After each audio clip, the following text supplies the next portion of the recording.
Le score. Le score. Je devais créer et comprendre que nous aurions un entretien tête-à-tête. 18h30, 20h sur Radio Nova. Sur Radio Nova. Bon, à mon tour maintenant. On a écouté vos classiques, on va écouter les miens. Avec Charline Roux.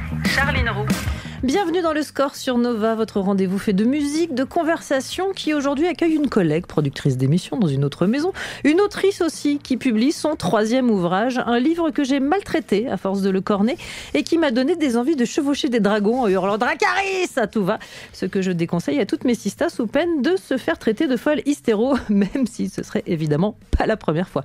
On lui devait déjà « Je suis une sur deux » et ce que le militantisme m'a fait, tous deux parus chez Flammarion. Voici maintenant un petit précis qui vous sera précieux face à tous ceux et celles, soyons généreux, qui sont toujours bien prompts à vous répondre sourcils froncés et petite tape sur l'épaule. Ah, oh, not all men. Une locution, un hashtag destiné à silencier, disons-le clairement, une variante anglicisée du bon vieux bat ta gueule.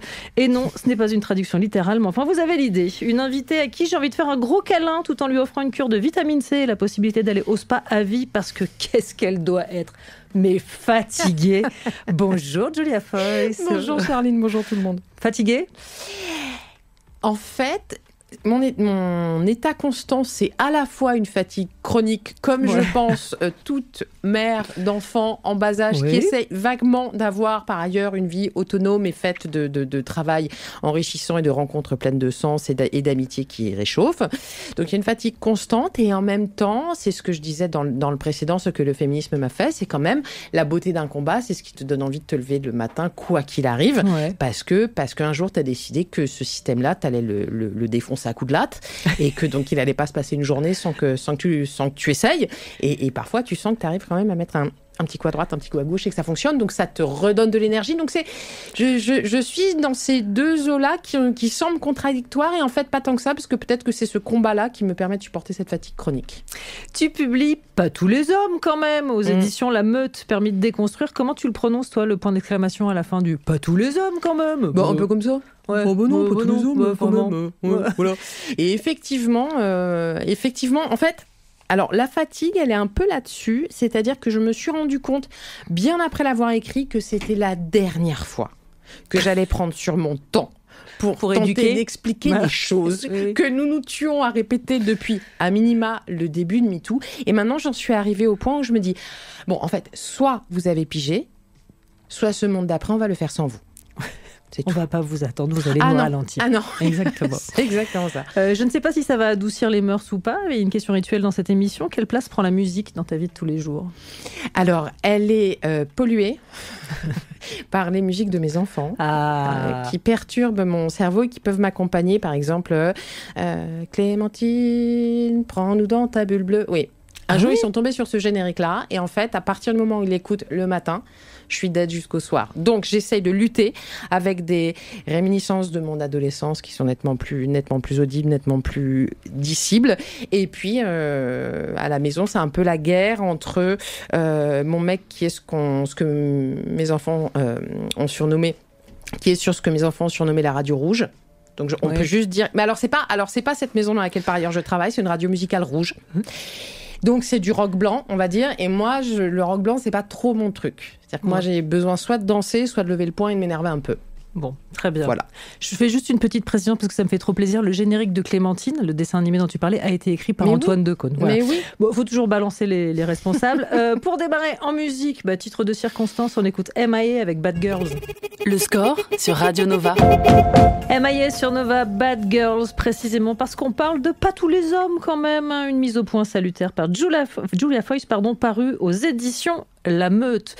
Julia, quitte à mettre les pieds dans le plat, autant porter des chaussures de chantier, ouvrez les guillemets, prodigieux concentré de patriarcat, le hashtag #NotAllMen, c'est à la fois du manterrupting, du mansplaining, du gaslighting.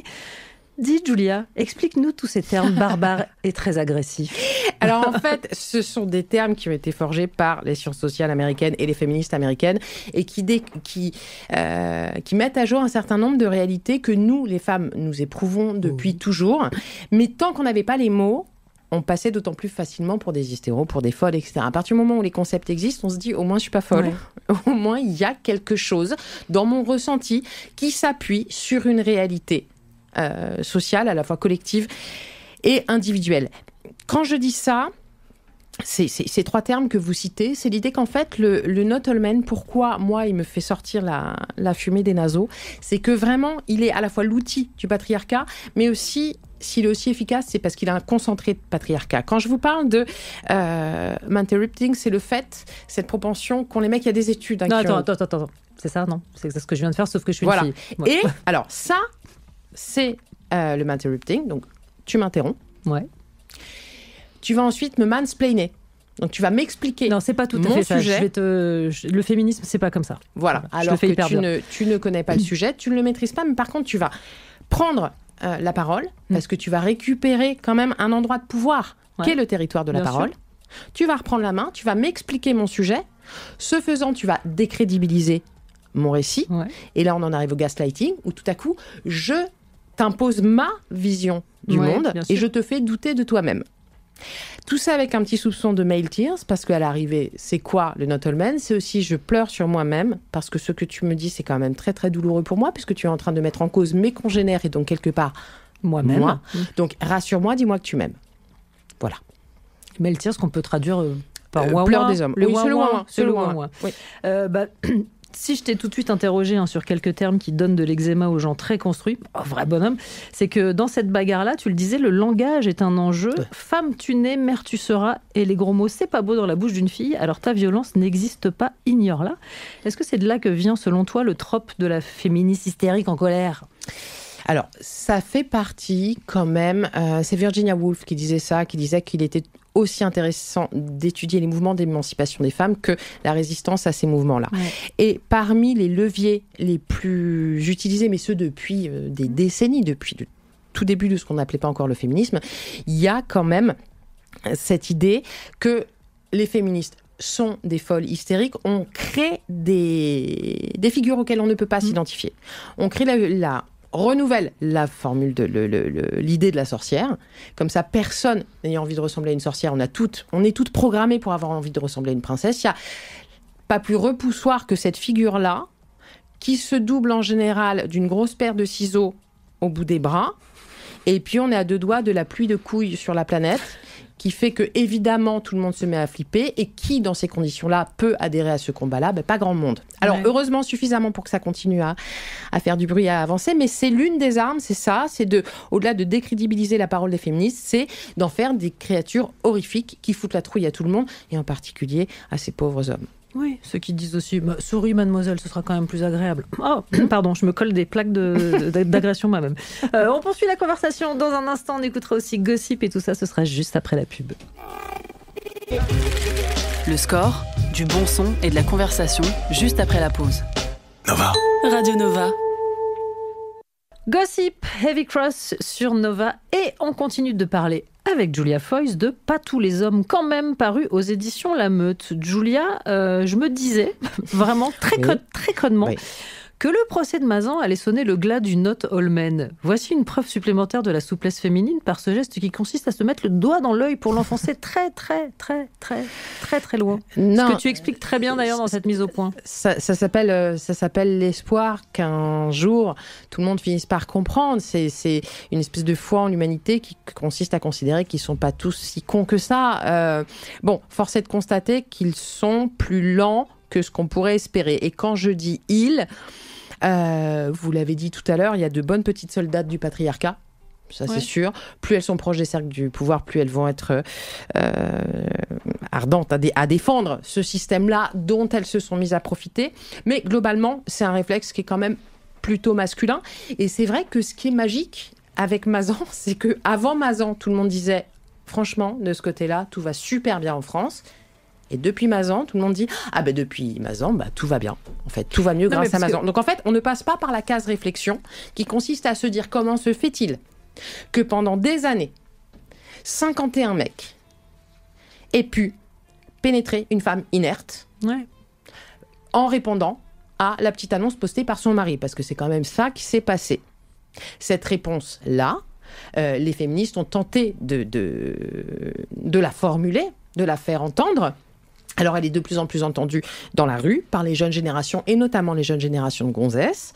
Mais on a un peu de mal à percer le mur du son, quand même. Et quand on voit à Mazan, à l'issue du verdict, les commentaires dans la presse où tout le monde est si content de ce verdict-là et de la façon dont s'est déroulé le procès, on se dit ok, on en a pris encore pour 10 ans de déni. Parce que ce qui s'est passé pendant ce procès-là, mais c'est une horreur. Ce qu'a entendu ce qu'a pris dans la gueule Gisèle Pellicot pour que elle finisse par se casser. Et puis, vous savez, ça résonne étrangement, ce mouvement-là où elle se lève et elle se casse. Parce qu'évidemment, on peut penser à la phrase d'Adèle Haenel qui quitte les Césars en 2018, à la tribune des Pentes qui suit ce geste d'Adèle Haenel et qui est un slogan aujourd'hui en manif, c'est on se lève et on se casse. Et ben, si vous regardez Adèle Haenel pendant le procès qu'il opposait à Christophe Roudia, elle s'est levée, elle s'est tirée. Ouais. Gisèle Pellicot, elle s'est levée, elle s'est tirée. Charlotte Arnoux, pendant le premier procès de Pardieu, elle s'est levée, elle s'est tirée. Donc il y a quand même un mouvement à entendre et à comprendre dans ce on se lève et on se casse parce que ces horreurs-là, on ne veut plus jamais les entendre ni en être salis. Ce qui s'est passé, c'est les avocats de Gisèle Pellicot qui le disaient, c'est de la maltraitance de prétoire. Ouais. Et là, la France vient d'être condamnée 3 fois par la CEDH pour ce qu'on appelle de la victimisation secondaire, c'est-à-dire que les femmes qui ont été victimes de viols et de violences sexuelles portent plainte, arrivent pour une toute petite minorité jusqu'au tribunal, et là elles subissent de nouvelles violences, mais qui cette fois sont institutionnelles. Il y a eu 8 plaintes déposées auprès de la CEDH, la Cour européenne des droits de l'homme, contre la France. 3 jugements ont été rendus et les 3 déclarent la France coupable. Donc c'est même pas qu'on est à la ramasse, c'est que c'est une honte, la façon qu'a ce pays de traiter les femmes victimes de violences sexuelles, et Dieu sait si elles sont nombreuses.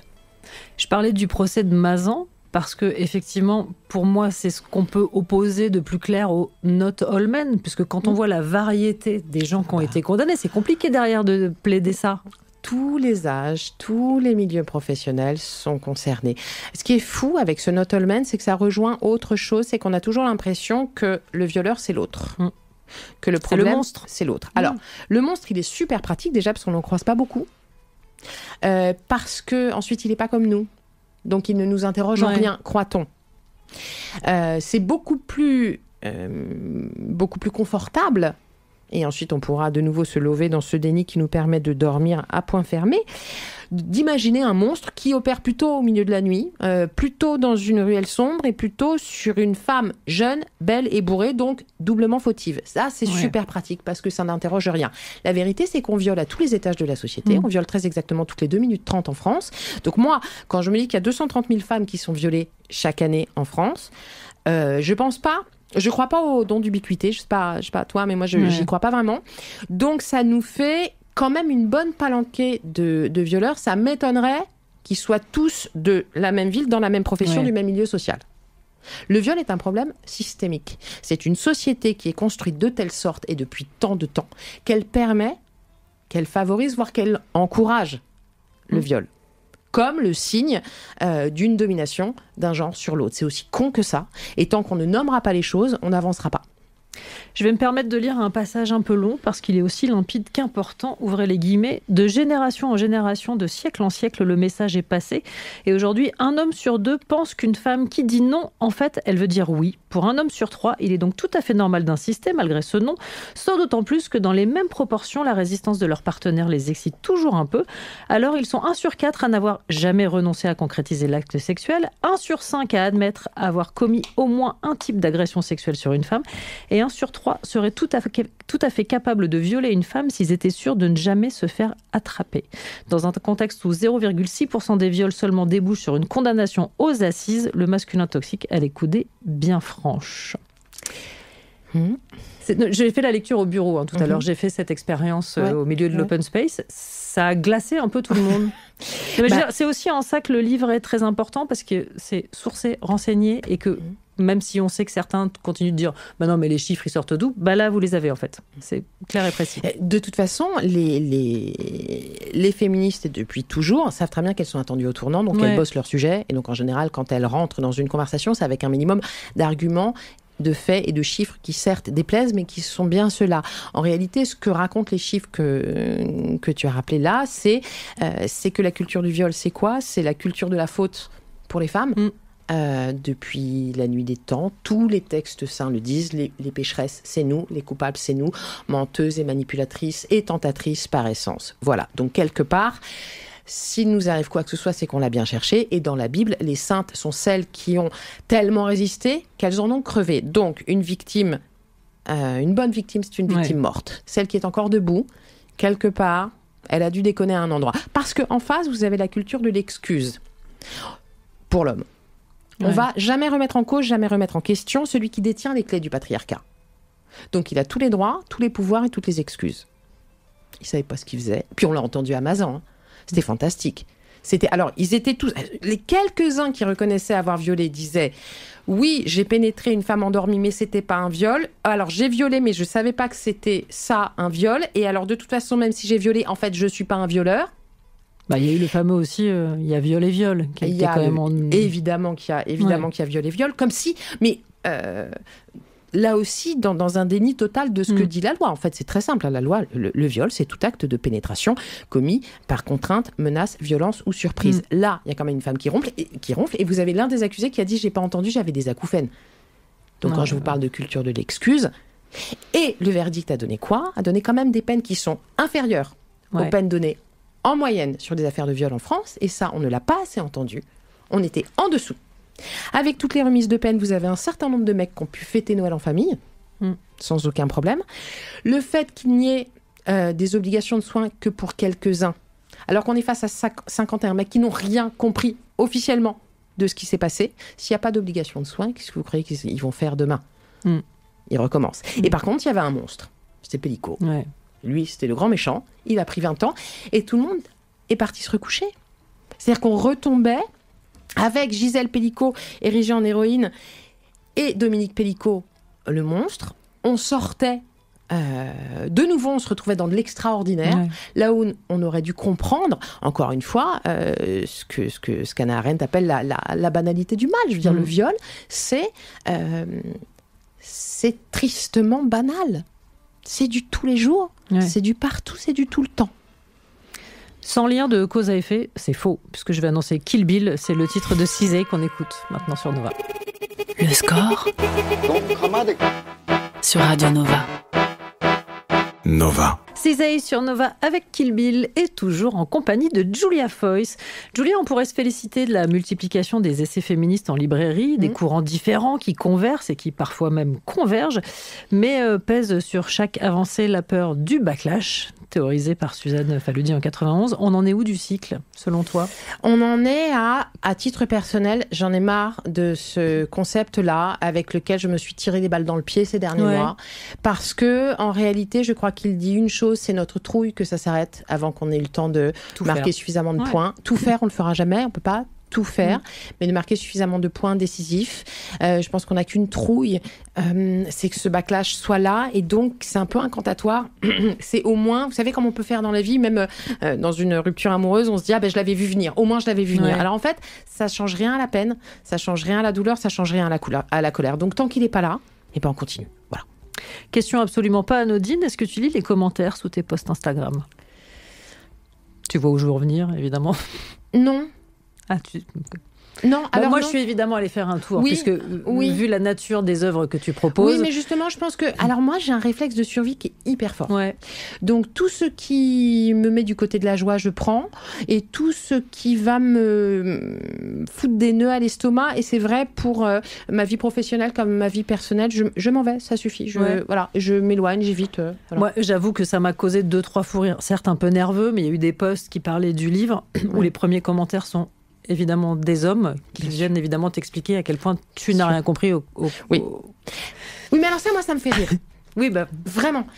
J'ai cette chance-là, c'est que j'ai une capacité à rire qui est assez costaud et qui s'est pas étiolée avec les années. Au contraire, plus je glousse en fait, parce que quand ça crie, c'est qu'il y a un nerf qui a été touché. Donc en vrai, c'est qu'on a pilé juste et donc tout va bien. Et ça me raconte surtout l'utilité de ce livre et de cette maison d'édition.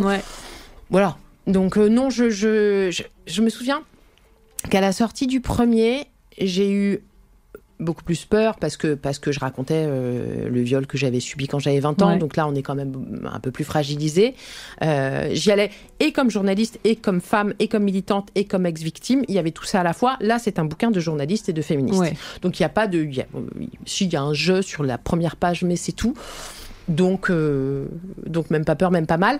Sur le premier, j'ai eu beaucoup plus peur, parce que j'engageais beaucoup plus de choses. Alors, c'était pas un livre de coming out, mon entourage était évidemment au courant depuis des années, mais quand même. Et moi, j'ai arrêté la lecture des commentaires. Je crois que c'est ce jour-là que j'ai décidé de plus le faire. Le jour où quelqu'un a écrit « Il a été acquitté, donc tu fermes ta gueule ». Donc là, je dis « Ok, c'est bon, je regarde plus ». Mon mec a continué à regarder. Mon mec s'est fait chevalier blanc, c'est-à-dire qu'il s'est créé un compte et il s'est mis à répondre à tous les tweets. Et je lui disais « Mais tu te fatigues pour rien ». C'est extrêmement chronophage. Il me disait « Mais je déteste qu'on dise ça ». Je lui dis « Mais ignore-les, c'est pas grave. Il y a des rings sur lesquels il faut pas monter parce que l'adversaire ne vaut pas la peine. » Moi, ces petits mecs tout fragiles, tout débiles, qui sont exactement la raison pour laquelle je suis devenue féministe. En fait, j'ai pas de salive pour eux, j'ai pas de mots pour eux, j'ai pas de temps pour eux, donc je regarde pas. À la fin du livre, on peut lire « Merci à Lorraine Seldelavo, mon éditrice, pour sa confiance et celle qu'elle me donne dans toutes les jeunes femmes d'aujourd'hui. Toutes, laissez-les faire, elles vont tout défoncer. » Ah ouais, moi je les trouve dingues. Je sais pas si vous avez entendu le premier morceau, le premier titre de Marguerite de la Starac. Ça a l'air tout con comme ça, mais dans son texte, il y a absolument tout. C'est une génération qui a tout pigé, ou du moins toutes les clés pour piger. Il y a un vrai gap inquiétant qui est en train de se creuser entre les mecs et les nanas. Mais il y a une fluidité sur les questions de genre, sur les questions d'orientation sexuelle, bien plus grande que ce que nous, on avait à l'époque. Il y a des mots nouveaux qui sont arrivés dans leur vocabulaire et donc dans leur pensée. Je veux dire, le consentement, je sais pas, je crois pas me tromper si je dis que à ton époque comme à la mienne, c'est une question qui n'existait même pas. Le mot n'existait même pas. Alors, ça règle pas tout. Elles sont victimes de bien trop de violences au quotidien, de bien trop d'humiliation, de bien trop de discrimination, mais au moins, elles ont les mots. Et ça va faire toute la différence. Et donc oui, je pense qu'elles vont tout défoncer, bien sûr que oui. On continue de parler des jeunes gens, des générations d'après, juste après Kélis et Trick Me sur Nova. Le score sur Nova, sur Radio Nova.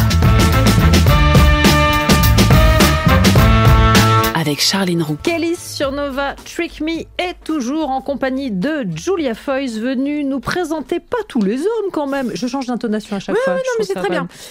Paru aux éditions La Meute. Et je voudrais maintenant m'adresser à la daronne. Comment on fait, parce qu'on parlait des jeunes gens et des jeunes femmes, comment on fait dans ce marasme avec la descendance ? C'est ce que je veux dire. Oui, et elle est double chez moi et elle est 2 fois masculine. Donc autant vous dire que les nœuds au cerveau, je me les suis fait.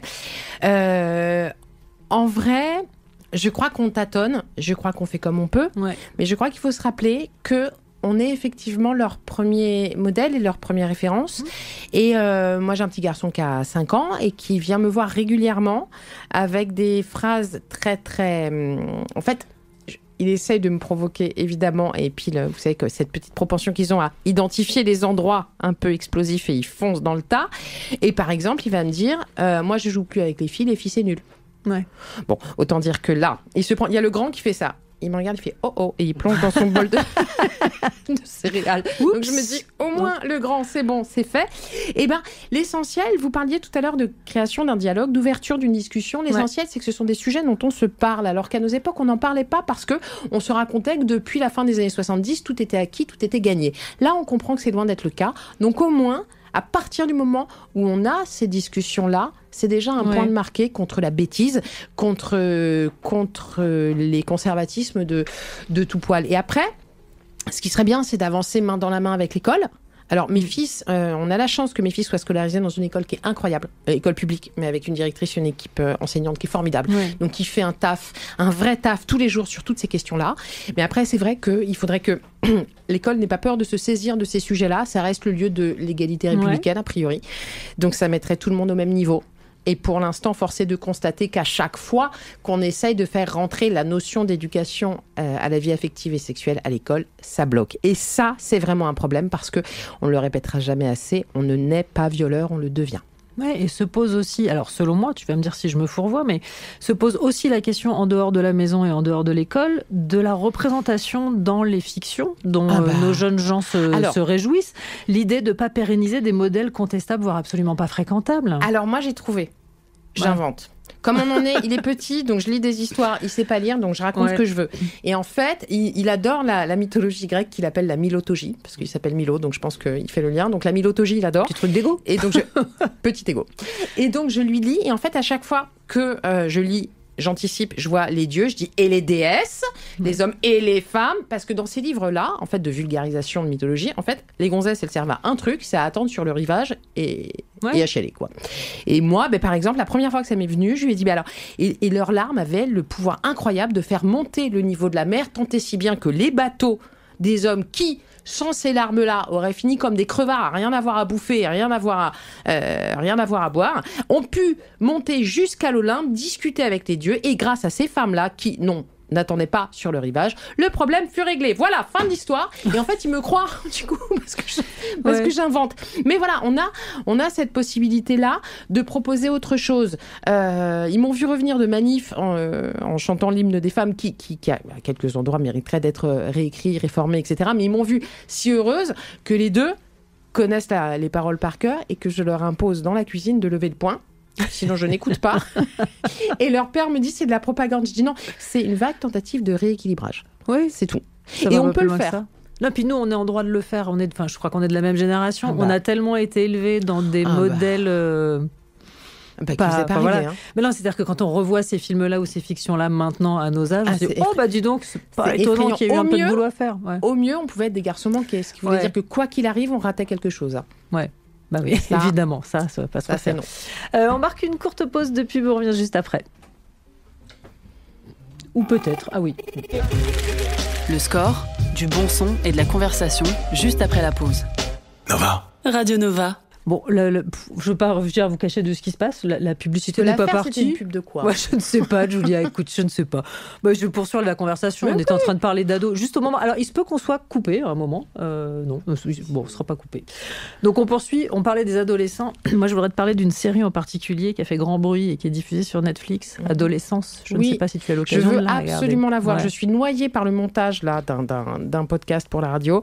Mais dès que je le termine, c'est ma petite carotte au bout du montage. Je vais absolument la voir. Alors, ça va pas faire de câlin. Hein. Je sais. Je sois très claire sur le dossier.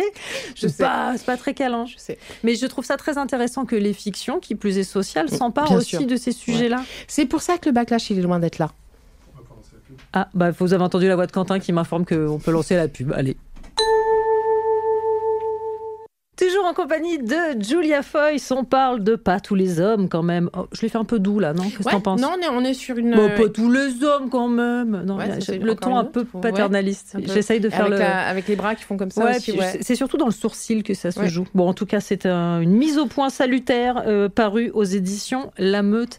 Je voudrais qu'on parle aussi d'autres autrices, de celles qui ont formé ta pensée féministe.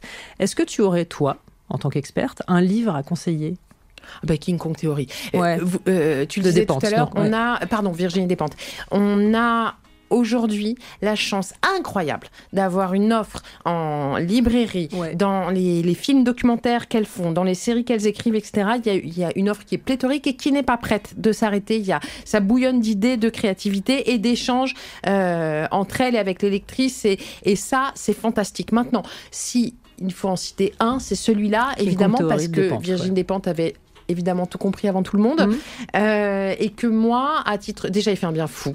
C'est le genre de coup de pied au cul qui vous rappelle que, en fait, à partir de la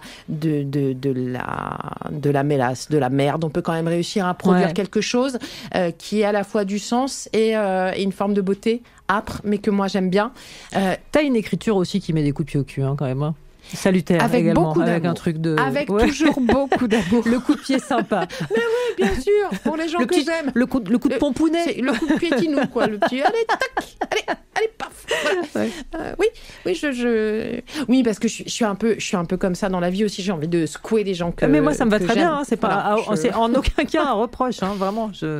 Après, à titre personnel, moi, Virginie Despentes, elle m'a sauvé la vie, vraiment. C'est-à-dire que c'est elle qui m'a permis de comprendre ce qu'on m'avait fait et ce que moi, je pouvais en faire. Je voudrais juste te soumettre une phrase parue dans le livre de Lola Lafont. Il n'a jamais été trop tard. Elle écrivait en janvier 2024 « Mon vœu est qu'on arrête de célébrer la force et le courage des femmes, qu'en 2024, on leur accorde de la possibilité de ne pas être formidable, de ne plus être courageuse, qu'on cesse enfin de glorifier leur capacité à encaisser. » Et qu'on arrête de dire qu'elles sont multitâches parce qu'elles voudraient bien être monotâches, par ailleurs. Oui, moi j'adore ce qu'écrit Lola Lafont, cette chronique-là, je la citais d'ailleurs dans mon précédent livre, elle est toujours très juste, très, très incisive avec ce qu'il y a d'étonnant chez elle, ce visage très doux, cette voix très douce, cette façon qu'elle a de pas chercher la lumière, de pas chercher d'esclandre, et en même temps, à chaque fois qu'elle écrit une phrase, on a l'impression qu'elle largue une bombe à fragmentation quand même. Et puis elle est d'une intelligence redoutable. Alors, toujours sans lien de cause à effet, c'est faux vraiment, puisqu'on va écouter Point and Kill, c'est Little Sims sur Nova. Le score sur Radio Nova. Little Sims sur Nova, Point and Kill. La programmation était-elle orientée ? Moi, je ne crois pas. Je suis toujours en compagnie de Julia Foyce. Et Julia, il y a une autre formalité à remplir ici, avant de choisir quelques titres dans la playlist dont nous allons profiter. Il y a un questionnaire sur la musique. Wow. Une rafale de questions. Wow. L'idée, c'est que tu réponds du tac au tac. J'ai pas le droit de commenter tes réponses. C'est faux, je vais arrêter de le dire, je le fais tout le temps. Ni de juger. C'est faux également, je le fais. Est-ce que tu es prête ? Ou pas. Non. Eh ben on y va. Quand même. Quel est le titre qui symbolise le mieux l'enfance, ou en tout cas la tienne ? Felicita. Très bien. Le titre de ton adolescence ? Très certainement un morceau de Bob Marley. J'étais cette fille-là. Très bien. Ton hit de karaoké ? Un Dalida. Ah évidemment. Ouais. Par contre, je chante très mal. Il ne faut pas compter sur moi pour bien chanter. Mais par contre, je peux chanter très fort et ça ne me pose aucun problème. Très bien. Le titre qu'on serait peut-être surpris de trouver dans tes playlists ? Clémentine, quand tu le générique du dessin animé. Donc. Effectivement, je l'ai en playlist. J'ai une playlist qui s'appelle Petit Chameau et qui est... En fait, vous savez, en voiture, quand ils n'en peuvent plus et qu'ils veulent regarder des dessins animés et que vous voulez gagner encore une demi-heure, c'est la playlist, quoi. Voilà. Le titre qui te propulse immédiatement sur la piste de danse ? Un Busta Rhymes, c'est Maria Carey. Très bien. Le titre qui t'en fait immédiatement sortir ? J'ai jamais accroché à l'électro. Non, moi j'ai besoin d'un truc qui me prenne le corps, parce que j'adore danser, et l'électro me laisse de marbre. Ta chanson de comédie musicale préférée ? West Side Story. Ouais. Le titre que tu as le plus écouté ces derniers jours ? Waouh. T'as éclusé la carte Clémentine. Ça, c'est... alors, le problème, c'est que ce qui me vient, c'est que, j'ai nagé dans le caca pendant une semaine parce que mes filles ont enchaîné les gastro, donc c'est plus Très si bien. Vous me parlez de ces derniers jours, c'est caca qui me vient. Pardon. Ouais, ok. Je suis désolée. Et la chanson dont t'as un mal de chien à te débarrasser une fois que tu l'as en tête ?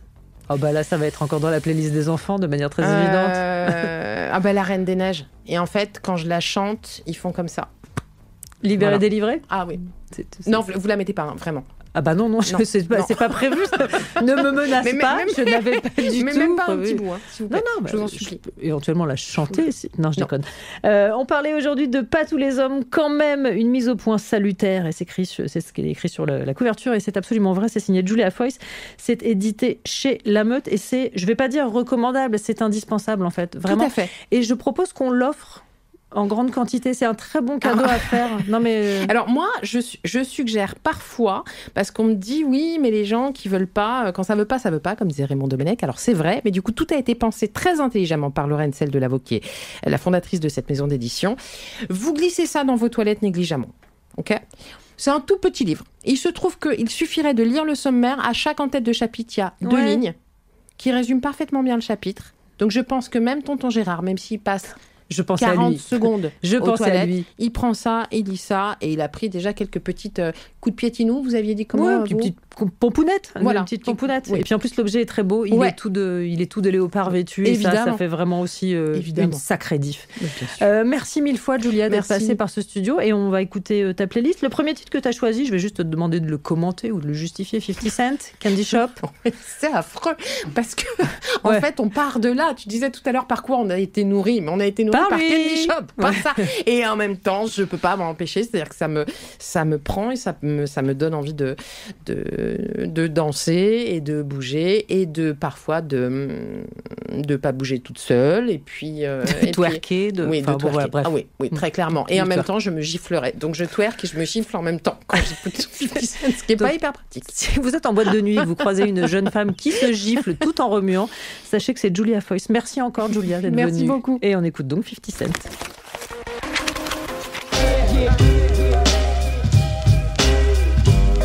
Le score sur Radio Nova. À retrouver en podcast sur nova.fr.